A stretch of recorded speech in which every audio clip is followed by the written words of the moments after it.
February 9, 2004, 21-year-old nursing student Maura Murray crashes her car on a hairpin bend in Haverhill, New Hampshire.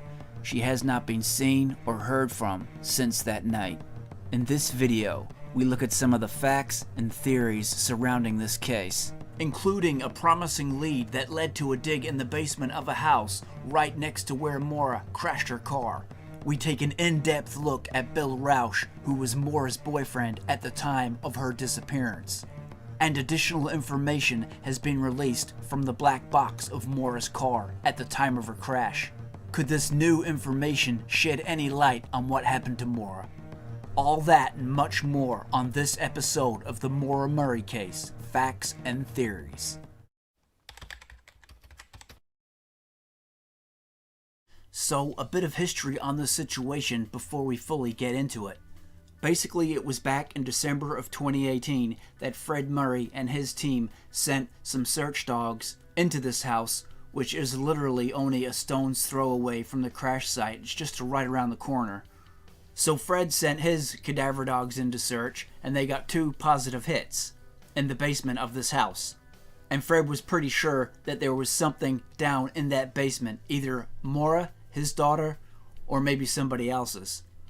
Now, the authorities up in New Hampshire have been accused of being a bit slow off the ball and getting this whole thing rolling and searching down in that basement.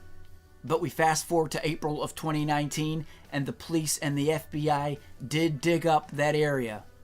And they stated that no evidence was found in relation to Maura's case. From what they said, they removed the concrete and dug around 3 or so feet straight down. All they found was an old piece of pipe or pottery, which was probably the anomaly on the GPR that was found at the time.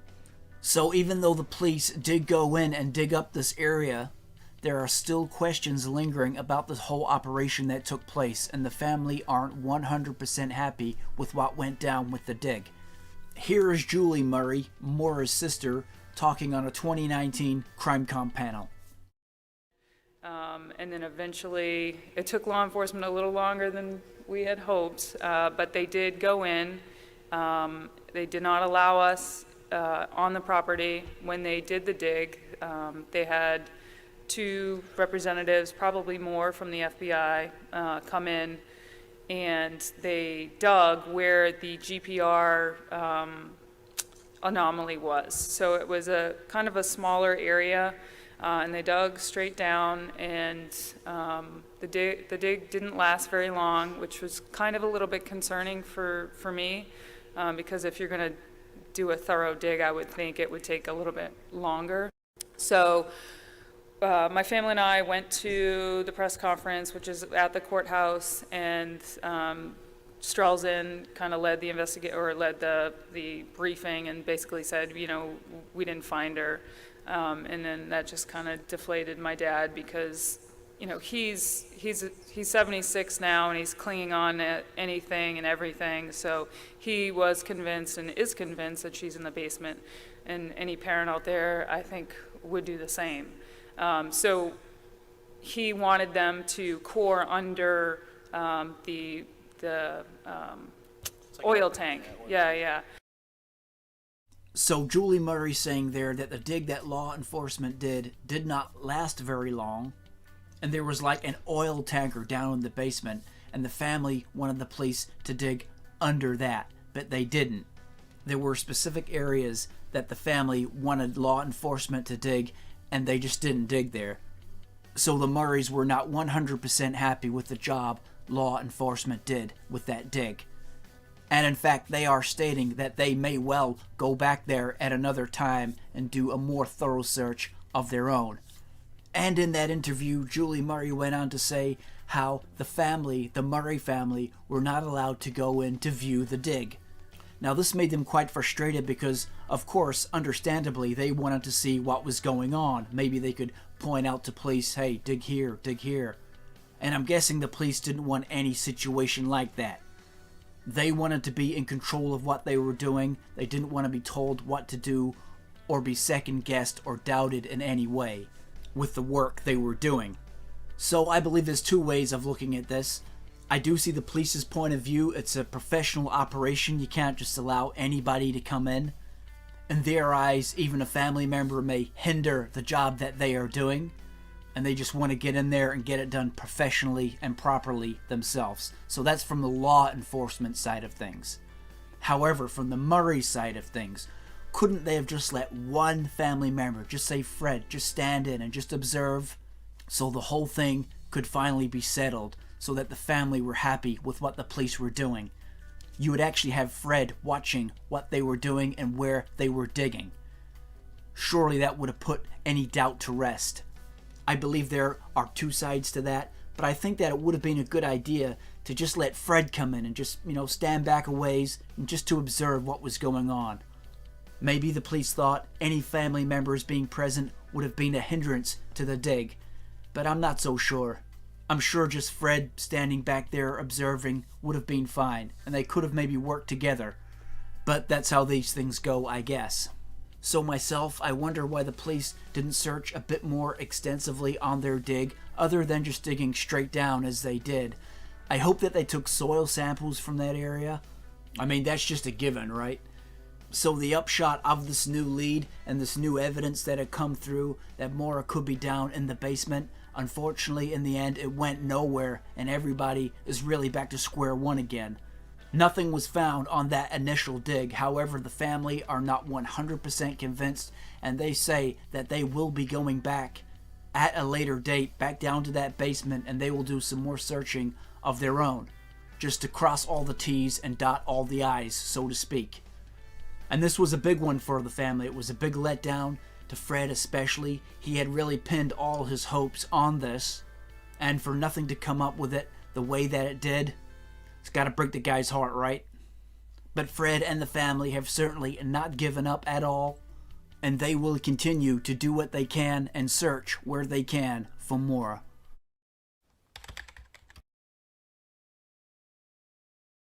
So Bill Rausch was Maura Murray's boyfriend at the time that Maura went missing. The two had been in a relationship for several years, and by all accounts were soon to be engaged to be married. So of course, when a person does go missing, pretty much the first people that the police will look at are the people who were closest to that person. Say family, boyfriends, girlfriends, stuff like that. Now don't get me wrong, I'm not saying that anybody from the family had anything to do with this, because I do not believe that. That's just what the police look for initially. However, I think that a few questions do need to be asked about Bill Rausch. So, the obvious question: where was Bill Rausch when Maura disappeared? Well, bringing it up on the map here, this is where Bill was. He was at Fort Sill in Oklahoma. That is an army base in Oklahoma. So that is where Bill was. And up here, around this area, is where Maura was. So obviously, states apart, many miles apart, Bill was absolutely nowhere near the crash site when Maura disappeared, right? And that has been substantiated. That is official. Bill had an airtight alibi. That is exactly where he was on the night that Maura went missing. Now again, I'm not saying Bill had anything to do with this. He most probably didn't. However, as we all know, you don't necessarily have to be anywhere near the scene of the crime when a person disappears. You could be many miles away or even in another country and have somebody else do your, let's say, dirty work for you, right? We all know that happens. So just because a person is many states away or very far away from where the crime happened doesn't necessarily rule them out completely. Now, there have been various reports on how this relationship between Maura and Billy were going. Some people say it was a great relationship. They were about to be engaged and get married. Others say the relationship was pretty toxic. Both parties were possibly cheating on one another, and the relationship was not going well at all. So none of us know, of course, because we weren't there. But it appears that maybe things were a bit rocky there, and maybe not as good as everybody has said the relationship was. Even talk of emails being left in Maura's dorm room, where she was saying how unhappy she was with Bill that he had cheated on her. So Bill did fly up to New Hampshire from Fort Sill. Just a couple days later, it was Wednesday. He arrived around 5 p.m. Of course, the accident happened on the Monday night. So Bill got there at 5 p.m. on Wednesday, arrived with his parents, and he was interrogated in private at that point, and he was joined by his parents for questioning. And obviously Bill was cleared of any involvement. Now, here's a funny part. Anyone who's seen the Disappeared episode on Maura Murray will know this story. Now, Billy had turned off his cell phone during his flight to Haverhill. However, at some point he received a voicemail that he believed was the sound of Maura sobbing. Let's check it out. Here's a clip from the show Disappeared with Sharon Rausch, Bill's mom, talking. Billy called frantic around 7 a.m. on Wednesday morning. And he says, "Mom," he said, "while I was going through security, I missed a call." And he said, "I'm sure it was Maura." The message basically, in and of itself, was just a woman breathing and then possibly a whimper or some sort of noise at the end, which we believe to be her. He said there was some, really soft sobbing and shivering sounds and sniffing. And he said, "I don't know what to do." He said, "I called it back and it says it's a prepaid calling card." They have hope the call is from Maura, since Sharon knows Maura uses prepaid calling cards. Before Maura had her cell phone, she called Billy with prepaid calling card. And when Maura was here for Thanksgiving in 2003, I gave her 2 prepaid calling cards.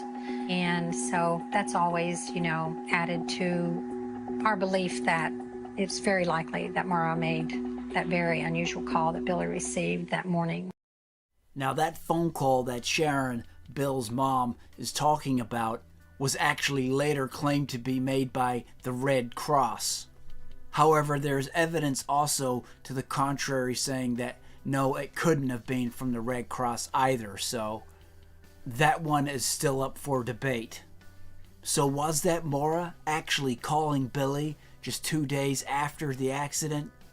A woman crying, sobbing, trying to talk on the other end of the phone? Was that actually Maura? Was she in trouble? It blows your mind if it was, right? So your mind wanders, right? That means Maura would have still been alive 2 days later, on the Wednesday after her accident on the Monday. Was she being held somewhere against her will? Was she lying in a ditch somewhere? Or had she fallen to a hard-to-reach place in the woods, maybe? Bill and Sharon seem pretty convinced that it was Maura on the phone, so just makes your mind wander. As I say, there were reports that that phone call was actually not from Maura and was actually from the Red Cross, but that wasn't 100% confirmed. And when being asked about this, even as of 2019, Bill Rausch commented on the situation saying, even still to this day in 2019, he is not 100% sure whether it was or was not Maura on that phone call. So it may well have been, guys.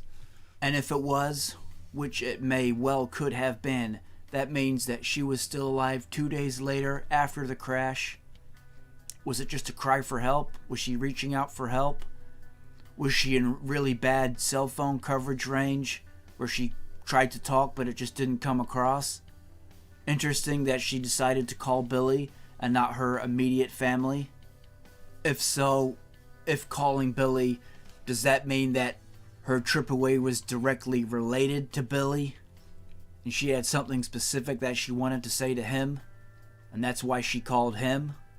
Could be any number of reasons. Maybe she tried to call her dad first and the line was disconnected or something. Could be anything. So that one is still very much up in the air. And now we move on to some disturbing details about Bill Rausch. Many of you who follow this case will know what I'm about to talk about. He has been indicted on felony abuse charges against several women. I can't mention any of the details here because this case is still before the court. But these are very serious allegations that have been made towards Bill Rausch.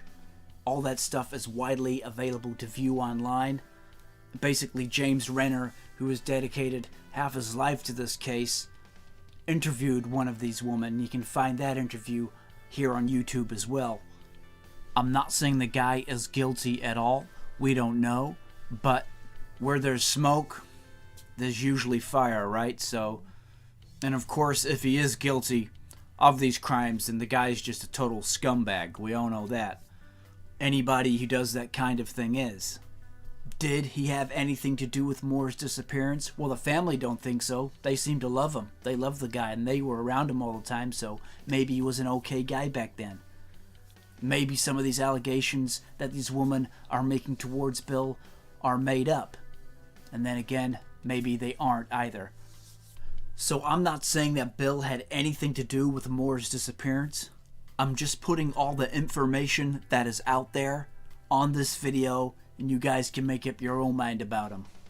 It does seem that Bill is maybe not the stand-up guy that we all thought he was. That's for sure if any of these allegations are true. But I'm just laying the facts and the information out there on the table. But to be completely fair, we have to look at both sides of the ledger, right? Now, in 2019, basically Scott Wall, he is very much involved in the Maura Murray case, deals with the family and such. He did a Facebook live stream and asked me anything on Maura Murray. And he stated on that live stream that when the disappearance of Maura Murray TV show, that 6-part show that they did with Maggie Freeling as the host, when they were conducting that show, he states that the Rausch family and Billy Rausch, they were offered to go on to that show, but they declined. They just didn't want to go public like that.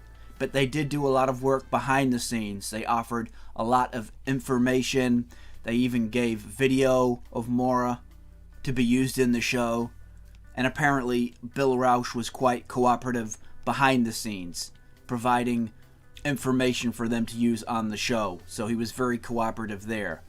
So I'm not just going to come on and bag somebody. I'm going to go from both sides, try and lay out the facts as best they can be laid out, put all that stuff on the table, and then people can just make up their own minds, right? So here's how I look at it. I guess I would kind of put Bill Rausch in the same bracket as a Butch Atwood. Most probably had nothing to do with it, but need to be ruled out. Does Bill know something? Most probably didn't harm Maura or ever wanted to harm her. But does he know something? Does he know why she went up there? Does he know who she was meeting? I just get the feeling that he might know a little something extra that he's not saying. It might not be much, it might not be anything at all, but then again, maybe I'm wrong. For all I know, Bill had absolutely nothing to do with Maura's disappearance. Could be 100% innocent. But maybe he just knows something about Maura's state of mind at the time, and as I say, maybe he even knows why she was going up there. Maybe if she was going to meet somebody. But in my mind, as I say, I put him in a bracket with Butch Atwood. Most probably had nothing to do with it, just needs to be ruled out.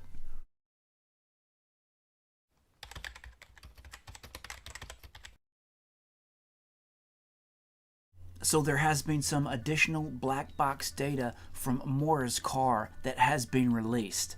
Now, I covered some of the initial information that was released about the black box data in episode 1, the Maura Murray case, Facts and Theories. But there has been some new information on the black box in Maura's car. So we're going to take a look at that. Now, what a black box does in a car, very much the same as what a black box does in an airplane. If you've heard of black boxes on airplanes, it records all the data, all of the information, what's happening with the car, various collisions and impacts the car may have had, and stuff like that. It's what they use on planes, as I say, so they can determine what may happen if a plane crashes or something like that. In much the same way it's used in a car. And several things were deduced from these findings at looking at the black box. And I'm just going to go over 3 of the major ones here. So basically the first one is that they were able to determine that Maura was not wearing her seatbelt at the time of her crash. So what does that mean? Well, as a side note, people have been speculating on where Maura filled her car full of gas, because her gas tank was like 9/10 full. Pretty much right full up at the time they found her car. and she had to fill her car up somewhere on the way, and they've never been able to find out just where she did fill her car. No gas station attendant can remember her. That could be an important piece of information. Now, people have said that Maura shouldn't have even driven as far up as she did, and she shouldn't have even gone down the road that she went down. But of course, as we all know, there was a gas station right at the start of Wild Ammonoosuc Road, the road that Maura did travel down. And it has been speculated that this is where she filled her gas tank up. So to me, the fact that she wasn't wearing a seatbelt at the time of her crash tells me that maybe she did fill her gas up right at the start of that road. It was just a couple of miles back from where she crashed her car. Maybe that is where she did fill her car full of gas, and she just forgot to put her seatbelt back on. She may have been in a bit of a rush, and she just forgot to put it back on. We can all do that sometimes, right? So maybe that is a link that solves that mystery of just where Maura did fill up her car full of gas, and that would be a very important piece of information to know. Or maybe it has nothing to do with that gas station at all, and maybe she drove the whole way up without her seatbelt on. I don't know how likely that is, though, because she could have been pulled over at some stage by a police officer for that. Maybe, maybe not. Just throwing theories out there. And another thing they were able to deduce from the black box findings were that crack on her windshield, that crack was made from the inside of the car, not from the outside. So the crack was made from the inside of the car. So an object or something, some people say it was even Maura's head herself hitting the windshield.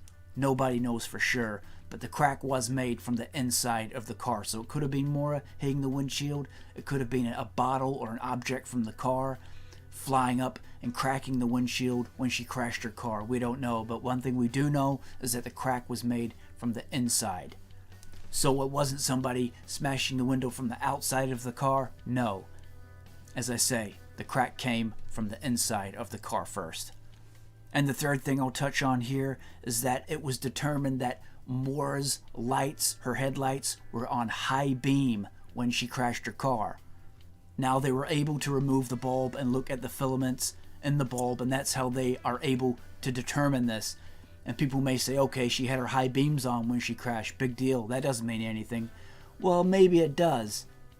People say that she was possibly following someone up in tandem, a tandem driver right in front of her.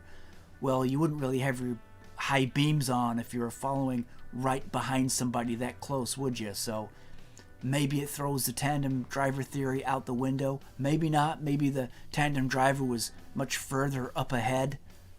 But it does put a little bit of doubt on that theory that Maura would not have been following right behind a tandem driver with those headlights on high beam. I think it also states that that area was very dark, just shows how dark it was around there, and that is probably why she, well, obviously why she would have had her headlights on high beam.